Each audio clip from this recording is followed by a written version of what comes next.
Hello everyone and welcome back to another episode of Subnautica Experimental. Today I'm going to be showing you guys some of the new updates that they have added to the experimental build. Now of course this is all subject to change, but I wanted to get these updates out for you guys as they have arrived. So let's get straight into it. So the first major change is that they have now changed the visual effect for the mesmerize, or whatever you want to call it, the telepathic communication with the Sea Emperor. So it's a little bit more clear. It does look really good, so I'm just going to jump into the moon pool and show you guys the new animation. But as well as that, they've also added a lot of new sound effects,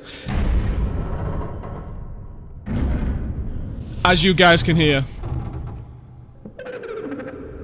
Are you here to play?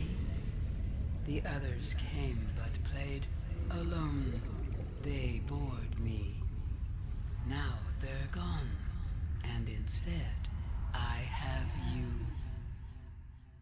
There you go, guys. So they have added a lot of sound effects, just little things here and there. So if you guys notice them, then fair enough. I'm not going to be able to cover every single sound effect that they've added, but it does give it that little polished feeling. And as you guys saw, they have changed the telepathic communication visual effect. It's a lot more cleaner. It doesn't take up the entire space. You can still move around and actually see what you're doing. So I really like that change. The next thing is that they have now added the animation for the Sea Emperor blowing the sand away from the teleporter. So once you've inserted the iron crystal and this guy sits over here and you make your way up here, the animation and sound effects now play for the sea.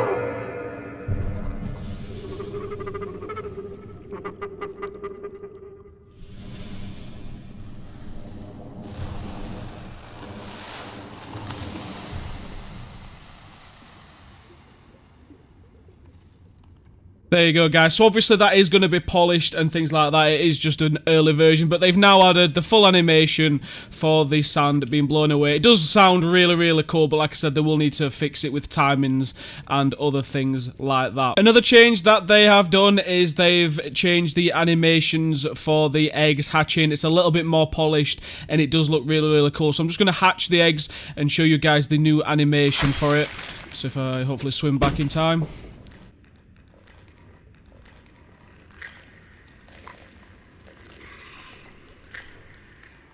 My young are swimming for the shallows. I thank you. Their freedom is my end. Perhaps next we meet, I will be an ocean current. I will carry seeds to new lands, or a creature so small it sees the gaps between the grains of sand. Farewell, friend.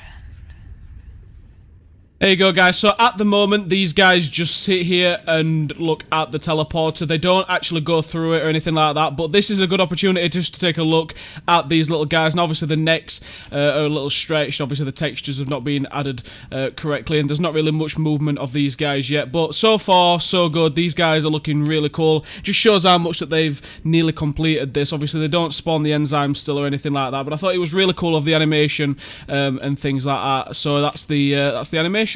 Now, one thing to note, once you hatch the babies, there will be some sort of cutscene or animation where the Sea Emperor will guide the babies to this teleporter, to which they will be spread around 5 locations in the world. And those locations are the Blood Kelp Zone, the Bulb Zone, the Cragfield Zone, the Grand Reef Zone, the Grassy Plateau Zone. So once they go through the teleporter, you will be able to go to the locations. Like I said, at the moment, they are not actually implemented. But if you go to the locations there, you will find the new Sea Emperor juveniles. So like I said, at the moment, the Emperor babies don't actually go to the locations, but you can put a command in to get to the 5 different locations and the 5 different biomes that I've just mentioned.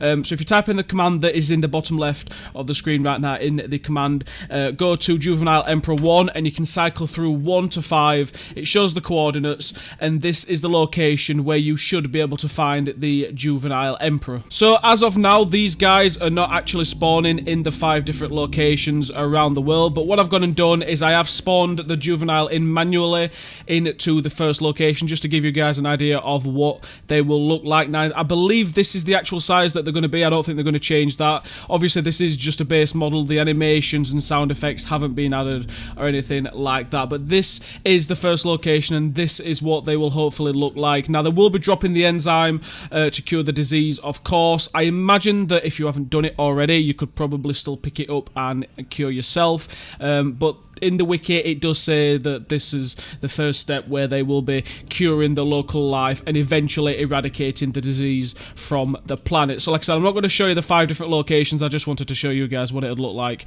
spawning these guys in. So guys, the last major change that I wanted to tell you guys about is the new Cyclops. I'm calling it Cyclops 3.0. There is a Reddit post on this that I'll put in the description so you guys can read the entirety of it just to see everything that has been changed. But the main point now is that silent running is now a power-up rather than an actual setting or speed. So if you go to the Cyclops and you look to the left, you've now got a power-up engine button. So when you first make the Cyclops, or if you leave the Cyclops, the engine will automatically turn off, the Cyclops will generate no noise, all the lights will be on, and all that good stuff. So it's going to save power and you won't be attacked in this state. Also on the right hand side, as you guys can see, the rig for silent running is now a power-up. So if I click on power up the engine, it's quite loud and it does take a second, as you guys can see.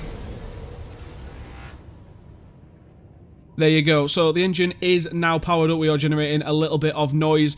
Now, with the 3 power settings, or the speed settings, should I say, they have been tweaked a little bit. The normal speed that it's currently on was flanking speed before, so the normal speed has gained a speed buff, and the new flanking speed is even faster. I don't know what percentage-wise it's faster than the previous flanking speed, but it is now a lot faster. So the Cyclops should feel a lot like faster than what it does currently, even on the normal setting. As far as I'm aware, the slower speed hasn't been changed at all, but nonetheless it's a buff to the speed of the Cyclops nonetheless.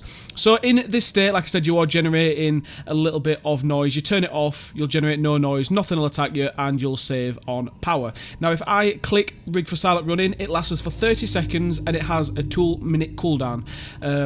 And once it's activated, you can use any speed whatsoever and you will generate no noise. Now, there is a little bug at the moment where if you click it and go on excessive speed, it does say that it makes a noise, but if you look, it doesn't. I think it's just an audio bug at the moment. Now, one thing to note is that on the new update, if you go to flanking speed and you keep it held down for more than 20 seconds, there is a probability that a fire will generate and your engine will overheat. So make sure you're always aware how long you're in flanking speed. But let's demonstrate silent running. So if I click it, all the lights go off, ahead flank, and as you guys can see, there is no noise being generated whatsoever. It might tell me. Yeah, see, it tells you, but it is I think it is an audio bug at the moment. But you generate no noise for 30 seconds, so you can obviously do what you want and things like that. Now, if I keep this held down in... There you go, it does set engine overheat, so you do need to be careful about that because your engine will overheat and you will gain fires. So as you guys can see, it has just ended and the noise has just come back to the normal settings. There you go, so ahead slow, standard, and then ahead flank. There you go. So obviously you can turn it back off, and then no noise is made. So I thought that was kind of cool. Basically, I think it's a little bit of a buff. You know, you can get out of sticky situations by hitting the silent running and things like that. So I hope you guys have enjoyed this update video. Like I said, I haven't covered everything, but these are the major points that I wanted to get out for you guys. So I hope you guys have enjoyed the video nonetheless, and I'll hopefully see you all in the next one. Take care.